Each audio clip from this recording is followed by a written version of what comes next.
I love it. I love it when, because I don't watch other photography channels, believe it or not. Sometimes people point me to stuff, and they're like, "Wow, I just saw this."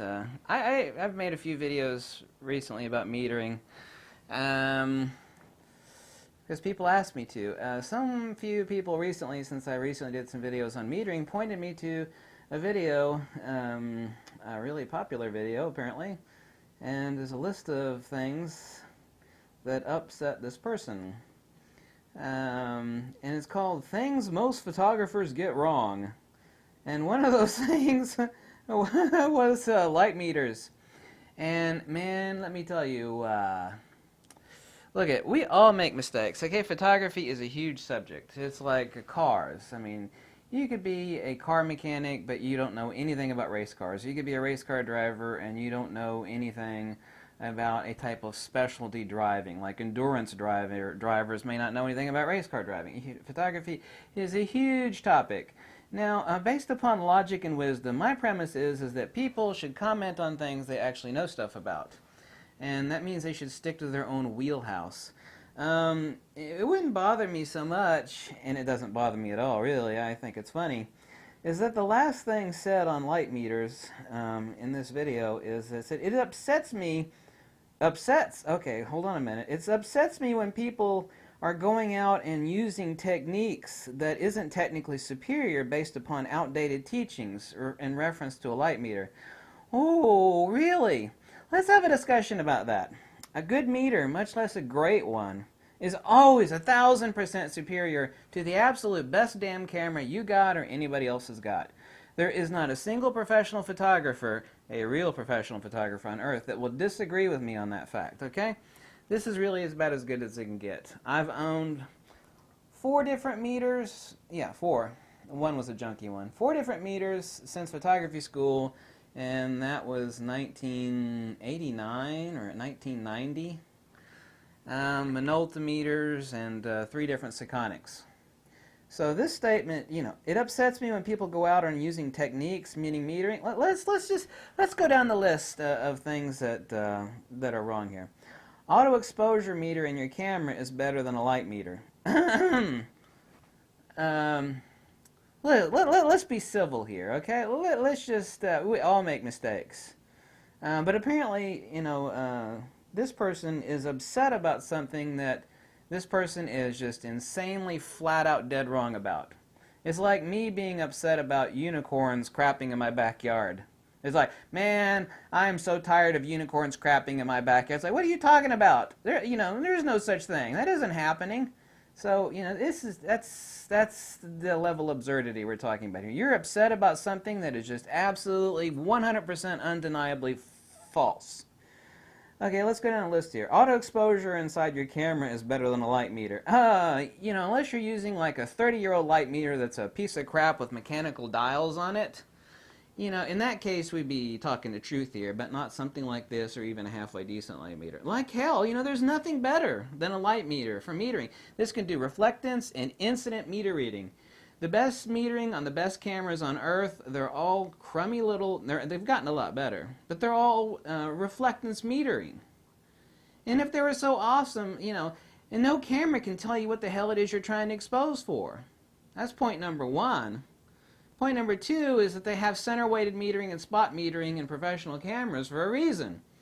If they were so great, then Matrix would be awesome. Matrix has no idea if your subject is backlit. If you take a picture of a bird in the sky, your bird's going to turn out black unless you know how to meter for it. Your camera doesn't know. It just sees a bunch of white sky, and it will turn your bird black and underexpose your subject. That's in every professional camera on Earth, the absolute top of the top. So this is BS. Total BS. So there's no professional on Earth that believes that statement. It's actually superior in every single way. You're never paid after you do a photo shoot, whether it be commercial or corporate or wedding, to sit around there scratching your ass, photoshopping all night long and fixing your errors. You're not being paid to do that. If you're churning out the exact same work here and the exact same work here, but you're saving like a bazillion hours here, then that means you're getting paid more, because time is money. So when you're screwing around, bracketing and chimping off the back of your camera and guessing about white balance and exposure, let's forget about white balance since we're talking about metering here, just guessing on the absolute best dynamic range that your camera is able to handle, then, you're wasting time. So that's an absolutely ridiculous statement. Incident doesn't even take any account. Your camera can't do incident light meter reading. Every reflectance meter in every professional camera in the world is going to screw up the exposure on a black cat in a coal mine and a polar bear in a snowstorm. An incident meter will not. You still have to know how the hell to use a meter. But, this is one example out of countless where, a decent light meter is far, far, far, far, far, far superior to any meter on a camera. So this is just absolute nonsense. Another statement like, a light meter is a holdover from a traditional old way of photography. Well, bull fritters and unicorns and leprechauns. Fantasies and nonsense. 95% of commercial, corporate, and especially studio photographers are using a professional light meter. And it's not because they're old, and they're old dudes, man, they're taught how to use a light meter. We got this professional crap now in these That's not true. These people are shooting using Nikon D810s, D5s, whatever, Canon 5D, it's not because it's a holdover. It's because this is a lot faster and a lot more accurate. And many other reasons. It's just ridiculous nonsense.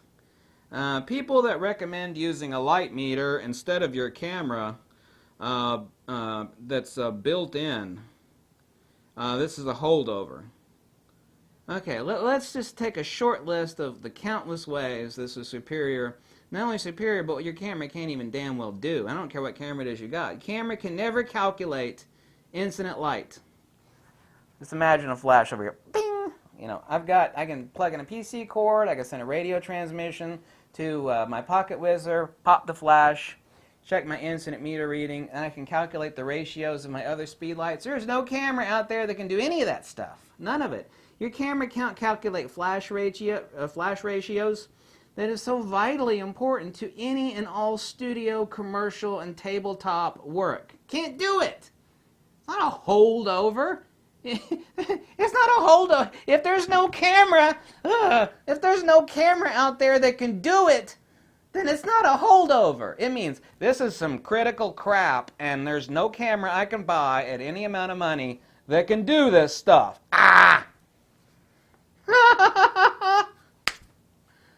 Come on! This is funny. This is not anger. This is funny. A camera has no idea what the dynamic range is or where you're safe to expose. No idea what it is. I can calculate this for each individual camera. If I want to get more specific, I can calculate it for a specific lens on a specific camera. Plug it in, USB port, calculate it in. Yeah. Even your camera can't do that. Go figure that one. Calculate for the camera, but it still can't calculate some of the nuances on the lenses. This is why many lenses people are like, well, this camera out in the sun always overexposes like a stop. Or like out on a beach, like a Takina will always underexpose by a stop if you're taking bright beach scenes. Best camera with the Takina lens on there will screw it up. But if you program your lens and your camera into this meter, for example, it'll get it right every time. We're talking $4,000 camera with a $400 Takina 100mm macro. It won't get the exposure right. It won't. People tell me that all the time. I love Takina. It's a really bright beach scene. The exposure's off by about a stop. Well, there you go. Your camera cannot calculate incident light, nor can it spot meter speed light and strobe illumination. It is only a TTL average machine, which means it is a best guess. Nor can your camera calculate percentages. If I can use this in incidence or spot meter, incidence or reflectance meter on this, I can actually pop a flash and it will tell me like 67%, which means 67% of my light is from my studio strobe or my speed light, and the remaining percentage is ambient. There's no camera that can do that. None. And for studio work, that is critical. Critical. A meter is a separate device that looks at light in the room. Yeah, yes and no. It tells you what your camera settings should be. A meter looks at both ambient and fill and strobe and speed light, gives you percentages, ratios, the range of dynamic range. Your camera can't do any of that. It's not a holdover. You know, antiquarian, like a holdover from old camera technology. You know, your camera can't do that. I don't care what camera you got. Pentax, Canon, Sony, Fuji, Nikon. Your camera can't do it. You can't get there from here. Oh my God. Here we go. Cameras don't have well-defined ISOs. And this is the premise that, you know, and this is true. Cameras vary from camera to camera, like Fuji's base ISO is 200, Nikon, depending on which one it is, base ISO. I calculate that, I can program this, use a color checker passport, and profile each camera that I want, up to 3 cameras, and then program it right in here. So it doesn't matter if your camera has freaky ISOs compared to another camera. I can take test shots and then expose correctly, 3 stops under, 3 stops over, program it in here in the software, hook it in USB, and that profile is right in here. I can just hit the ISO button and the midtone button and change between camera 1, camera 2, camera 3. Oh, that was really hard. Let me go back to camera 1. Boom! Took a reading. This camera is now reading exactly my camera, the camera of my choosing that I'm shooting with. Your camera calibrates for all of that automatically. No, it doesn't. If that were true or useful, then professional cameras wouldn't have spot meters and center-weighted metering that's adjustable, and cameras would know, and none of them do, what your photographic vision of the composition of the exposure is, or what you want it to be. Camera wants to turn every camera, no matter how cheap or how expensive, wants to turn everything into gray sludge.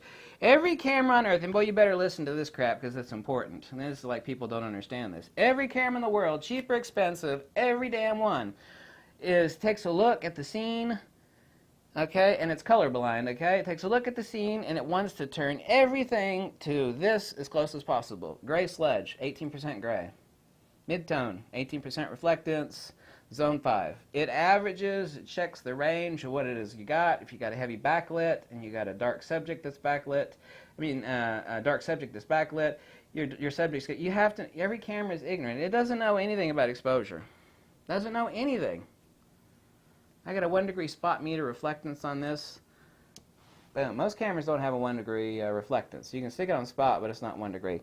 Bam. Hit it. There it is. You wouldn't be using that for birds in flight. Your bird's moving, I'd see you sitting there trying to meter a bird in flight. That's not going to happen. Obviously so. This is where your skills come into play, or hopefully so.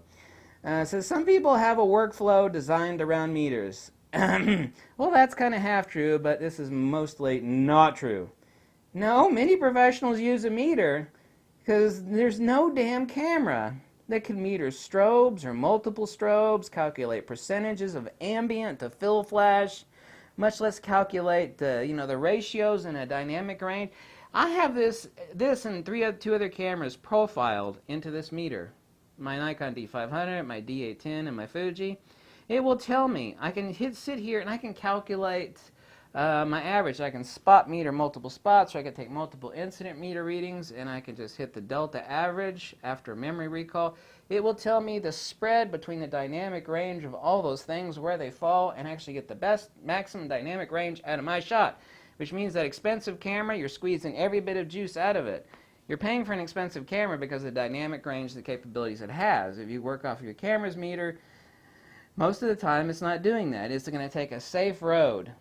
This meter what the meter lets you do is let you say, this is the maximum you could drive over to the right before you fall off the cliff. You blow your highlights out, or you'll lose your shadows, or both. What it does is actually both. Your camera, no matter how expensive it is like, It's got 2 lanes of road, overexposure and underexposure, and it is always telling you and trying to drive itself right down the middle of the damn road, right down the yellow stripe, like you're riding between both lines, which you would never do, right? This meter will tell you, since most of your details and your highlights, meter will tell you, you can go over this far, but no further. You go any further, you're going to go off the cliff. Ah! You know, where your highlights are blown. Of course, your highlights are blown, you're screwed, right? Obviously so. You know, so this notion that people have a workflow designed around a meter. No, it's because all these things that I've told you, your camera can't get there from here. Your camera can't do any of that. I don't care what camera you got. So, you know, the last statement, and like I said, this is not an accusation. I'm just stating the facts. I'm giving you direct quotes, and then I'm giving you the hardcore facts. You know, you can not agree with my presentation of what I said in this video, but I gave you direct quotes, and then I gave you hardcore friggin' empirical facts why this is wrong. It's wrong! I gave you reasons why it is wrong. This is not a holdover from an antiquated. You know, this is not like me, you know, processing chemicals in the, you know, in the sink back there. It's like, man, get with the system. It's the digital age, dude. Man, this is digital. The point is that your camera, all these really, really, really critical things for corporate, tabletop, commercial photography, and studio work, your camera cannot get there from here. It can't get there. It can't. Doesn't matter if you got a Leica or a Hasselblad or a Phase 1 or a Mamiya. It still can't get there from here. You got a $60,000 medium format digital camera with a 100 megapixel back. If you see someone with a camera like that, 99 times out of 100, they know what the hell they're doing, because you spend 40 grand, you drop 40 grand on a digital medium format, you know what the hell you're doing. And you'll see people like that. And mere few of them take them out portably, because it's a big honking ass camera. But when you do see them out, you'll see this in their pocket, on their hip, around their neck. And there is a reason for that. It's not because this is a throwback, dude. This is like retro crap. This is retro crap nobody needs anymore. That is not true. That is it's not a lie. It's not like I'm intending to deceive, or the person on the video is intending to deceive you. It's that it is just flat out wrong. It's wrong. So the last statements that are said, that this upsets me when people are going out using techniques and technology that isn't superior. There is not one single true professional photographer on earth that will tell you that a pro meter like this is not in every way, shape, and form superior to the metering on the best cameras on earth. Not one. I'm not talking about crappy meters. There's some crappy old meters out there like, that crap ain't no good. Yeah, that's the truth. I'm not talking about crappy ass old meters from 20 years ago. I'm talking about, you know, hardcore professional tools like this. I've already said 95% of people don't need a light meter. But if you're going to tell people that this is like a throwback to like an ancient age of like inferior technology, that is absolutely 1000% untrue. And there is not a single professional photographer, not a single professional photographer on earth that will disagree with me on that statement, because it is palpably false. This is always in every way, and for many, many reasons, superior to any camera light meter. Any and every one. Not only that, it will do so much more than anything your damn camera can do. You can't get there from here with your camera. You can't calculate these ratios and percentages. Nor can you do a single bit of incident light meter reading. You can't do that with your camera.